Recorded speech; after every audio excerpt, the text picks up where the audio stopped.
Alright, we're back with part 2, and I've decided that we're going to break this up into 2 portions of the body that need to be taken into great consideration when performing the deadlift. First, the lumbopelvic region, the low back and the hips, and then we'll talk about the shoulder, scapula region in another video. So what I want you to recognize here are what muscles are coming into play and the timing. Before I mentioned a term called force couple.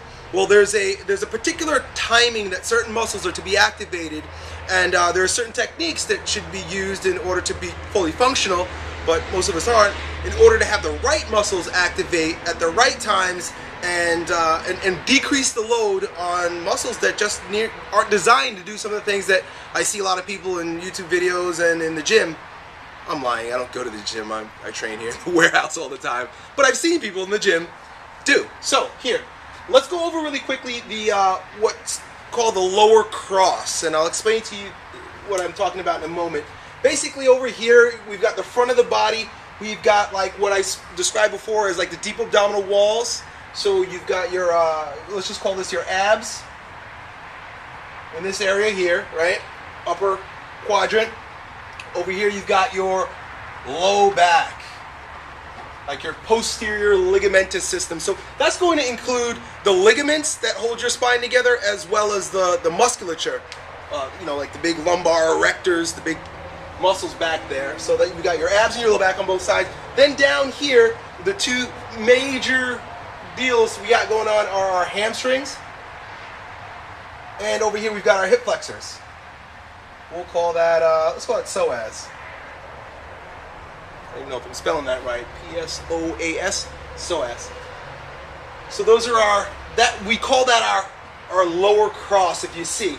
Now, essentially, when you're in a forward flex position, like even beyond 45 degrees, you are going to be using a heck of a lot of the muscles back here to pull the weight up off the floor.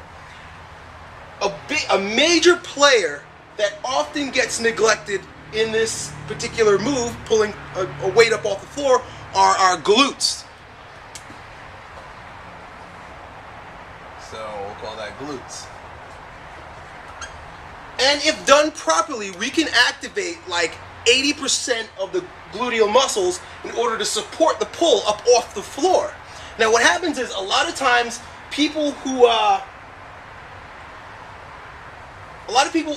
end up using way too much of like the low back because they round out way too much in absence of these 2 guys. And you can imagine, just look at your posterior, look at your lumbar erectors. First of all, I've got like big, thick ass lumbar erectors. It's just, even genetically, I just have those muscles. So I'm kind of at an advantage. But most people, they're just resting on ligaments down there. They don't have like a huge deposit of tissue back there. It's basically the spine and whatever little ligaments are holding the spine together. So you can imagine that by itself, the low back is not going to be your most your biggest player in this game. You don't want him to be. It's like kind of like, your weakest player on the basketball court. You want to keep passing him the ball and asking him to throw shots and stuff, when it's like, he's pretty good. He set some picks, but the dude is not a big player.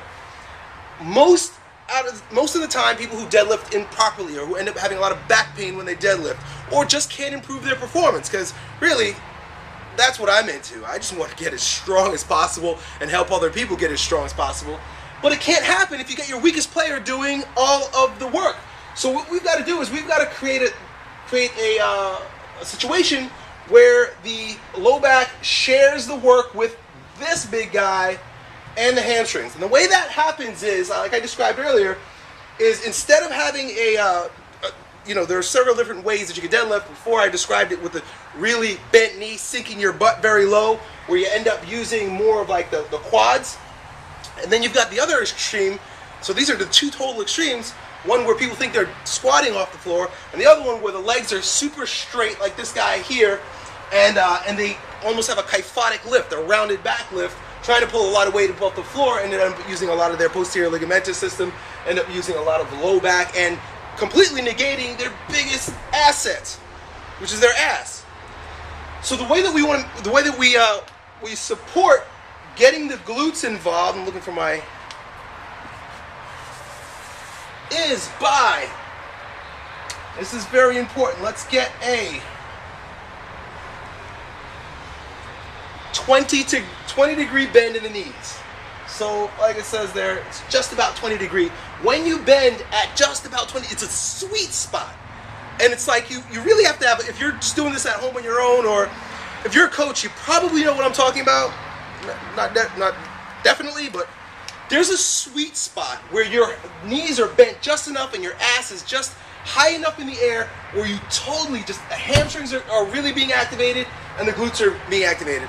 I say 20 degrees based on the way your body's structured. It may be a little bit more, a little bit less, but what I encourage you to do is to really find that bend where you can extend at the knees and the hips simultaneously and allow all three of these guys to pop off, bang, bang, bang, in the pull at the same time. Really support one another instead of having one guy do all the work. So I think that basically covers, I don't want to go too, I introduced the lower cross. I don't want to go too far into it. Basically, this is going to be difficult if you have really dysfunctional abdominals and if you have a overdeveloped or even underdeveloped psoas.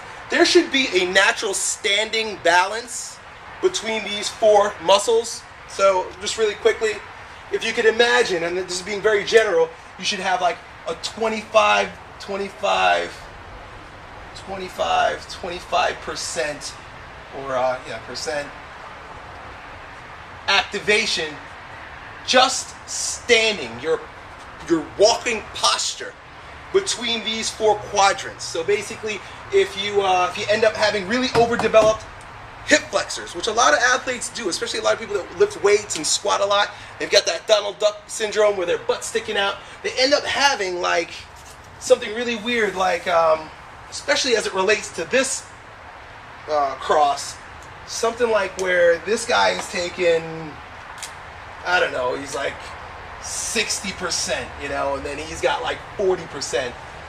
Or this cross is overdeveloped in relation to that cross. That's probably a better way of describing it. Where the psoas, and this is very, very typical, someone who has really tight hip flexors, back hurts all the time. Someone whose back hurts all the time, take a good look if their hip flexors are tight, or if your hip flexors are tight, or if you have one tighter than the other and you're creating torsion. They sort of work together. So if you got like where there's too much activation from the low back and the psoas in relation to your abdominals and hamstrings, which a lot of times is the case, then you're gonna you're starting from a bad position. So everything I described before with regard to the lumbopelvic rhythm, it's gonna be kind of off because you're off. Does that make sense? It's wish I had an analogy, but you're starting from a bad position.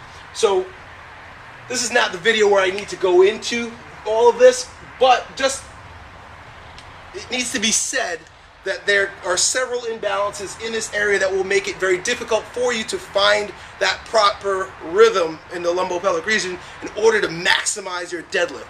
And if you're watching this for the first time, you don't know who I am, maybe I'll put some videos in the other one, I don't know.